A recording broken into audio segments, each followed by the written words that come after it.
We want to know that we matter to you. If we knew that there was a product out there for us, we'd say, take all our money, cabrones. Action.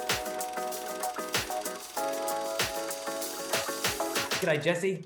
Hey, how are you? I'm fantastic, man. Congratulations on the movie. And so tell me, what excited you the most about being in this movie? Well, I don't really get a chance to do these kind of movies. You know, I've been doing this for 23 years now, and I don't really get a chance to do many of these. Like, you know, it's a very complex character. I get to run the gamut of emotions through an entire movie. And it just doesn't happen very often. You know, I've gotten to play some really cool roles, be some bit parts and ensemble pieces in the past, but this was kind of one of my first times since the movie Quinceañera that I've had a chance to play a very complex and even then, like this, I get to be funny. I get to play like some weird actiony stuff, some fantasy sequences, and some like really great dramatic emotional scenes. So this is one of those ones where they don't come around very often, especially for someone like me. And coming into it, knowing that like you're nearly in every scene and it's kind of like all riding on you, is that kind of a different mindset from a performance perspective?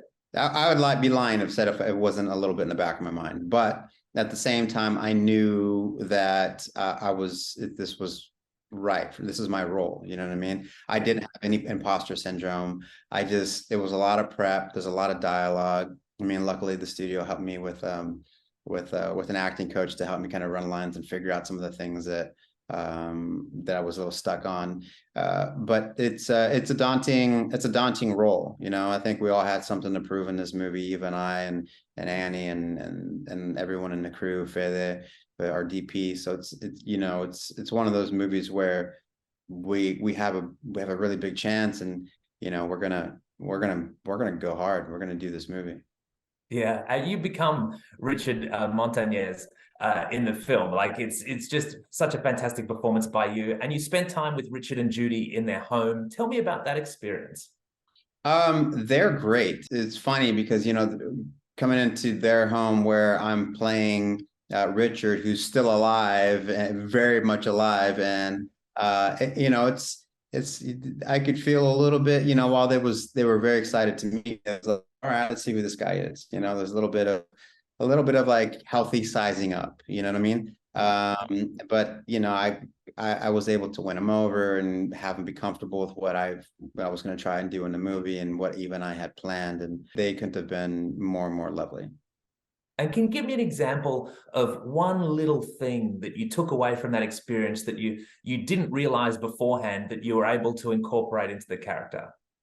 I mean, it could be anything from small things, from like the slang that was used throughout the decades, right? Because slang changes every, you know, it's seasonal, right? So I would get like different versions of like how they would say anything, any kind of slang. Money is like feria was like, it keeps going. Like that money, everyone's going to understand, especially if you're within the Latino culture. But like chale was like something that is not as popular now, but was very popular, and just different things like that. And pet names that they had for each other, if they had any. You know, I asked Rich what he carried in his pocket at work. It was always a pocket knife and things like that. But I think the biggest part of the conversation that came out of that for me and Richard was that I told him that I wasn't going to be doing an imitation of him, that I was going to be telling my version of his story, and meaning that if I was going to try, because he's such a unique and charismatic and quirky and funny guy, that if I was doing an imitation of him, it would look like I'm doing an imitation of him. That that if I were just to tell his story in my way and mine and Eva's way, that all we had to do was worry about telling his story right, as opposed to creating this perfect version of Richard, you know? So once he kind of like came to set and saw what we were doing and saw the scenes start coming together bit by bit, they were all like, okay, we get it. We see what you guys are doing. We trust you. Well, let's talk about the talent behind the camera in Flamin Hot. Eva Longoria, her first film, is an amazing effort by her. Tell me about working with Eva on this project. it's hard to describe the relationship we have because we're so symbiotic that we can look at each other and kind of know what the other one's thinking from across the room. You know what I mean? Whether it's an inside joke or whether it's a note, she'll look at me and I'll go, yeah, I get it. Yeah, I know what you're going to say. Let's go again. But we're so collaborative that we worked things out. Like we weren't going to let each other get away with something that the other one wasn't comfortable with, or that we didn't feel quite get right.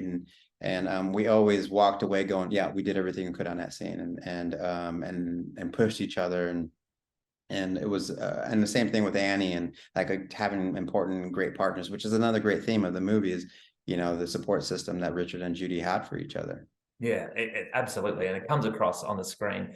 And so, Jesse, what do you hope people take away from this film? You know, there's a sense of hope, you know, the inspiration, solidarity, supporting each other, believing in oneself, and whatever your belief system is that, you know, everyone's going to struggle at some point, no matter if you're successful or matter if you have no money. It's just the hopes and dreams, you know, just if you find a good support system and reach out for each other and help each other up, it's beautiful things can happen. Yeah, fantastic, mate. It's been so fantastic to talk to you. Congratulations again on the movie. You take care.